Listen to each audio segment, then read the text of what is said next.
Hello everyone, I'm here to represent Radar on behalf of a small dedicated team of female journalists and over 200 citizen reporters. Still in our first year of operations, we are a practical communication rights agency that trains, mentors and supports citizen reporters from some of the most isolated communities in the world. We set up Radar because those who are most vulnerable in our world are also the least likely to have the tools to record or report on their experiences. Youth with disabilities, slum dwellers, urban poor, rural women and girls are consistently left out of public dialogue. Yet when they are, democracy is diluted and development is stunted. In response, we've designed a programme that boosts media engagement using the most accessible and affordable tool in the world, mobile phones. Our aim was for a news alert to be sent via SMS from, for example, a rural remote village, and to be received, edited and shared with influential audiences without the need for internet connection locally. We deliver intensive training on mobile micro-reporting. Each trainer is given a unique local number, which they can use to send SMS news alerts to Radar. It's cheap, instant and accessible, even for those with very low literacy. Radar receives these reports into a central digital hub in London, where an editorial team swiftly verifies, edits, collaborates, and curates the content for broadcast across media channels. Using our currency as well-connected young journalists, we operate as a news agency for trained reporters, pitching their news to editors and leading media outlets. When those pitches are successful, the trainees get the income generated. In our first 6 months, Radar has withstood the heat of 2 African elections, has supported over 250 citizen reporters to share more than 2,000 SMS news alerts. The media produced has been seen by over 1 million people. One of our trainees is Patrick Lahai. He had both of his arms cut off by the rebels during the Sierra Leone Civil War, but has found ways of using his stumps to make calls and send texts.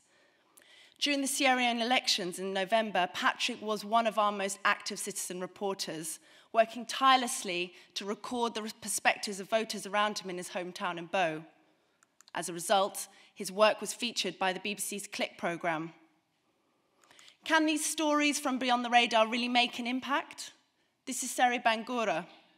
He's a young man with a disability living in Freetown.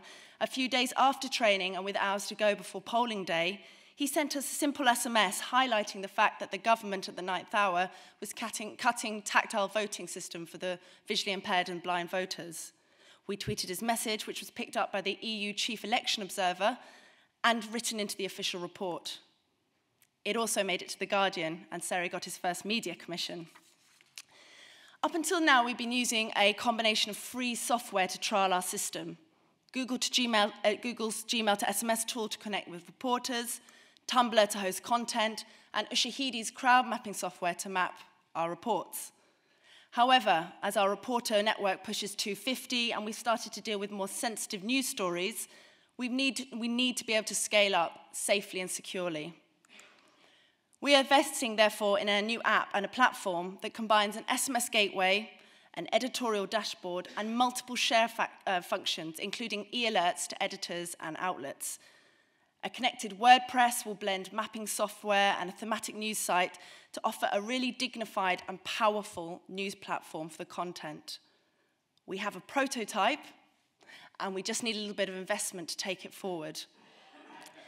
We are a charitable company, but to avoid grant dependency, because it would drain our souls, we're trying to launch a third sector communications consultancy, which would offer solutions, practical solutions to off-grid communities. We're currently developing packages for 3 leading development agencies and clearly have a very good, strong commercial option. But it's not only about digital dialogue. We also create high-profile opportunities for reporters to access global forums. We took 5 reporters to Activate India in March, where they pitched stories direct to Alan Rusbridger and Jason Burke. They wanted in particular to highlight the rise of acid attacks against Dalit women and girls, and they succeeded. Alan was only due to stop by the panel for a few minutes, but he stayed for the whole lunchtime session. And today we have 4 newly trained roving reporters from the kids company Urban Wisdom working with us today to document the summit, so please support them if they cross your path. In summary, voices from the margins can make policy and media more accurate and powerful.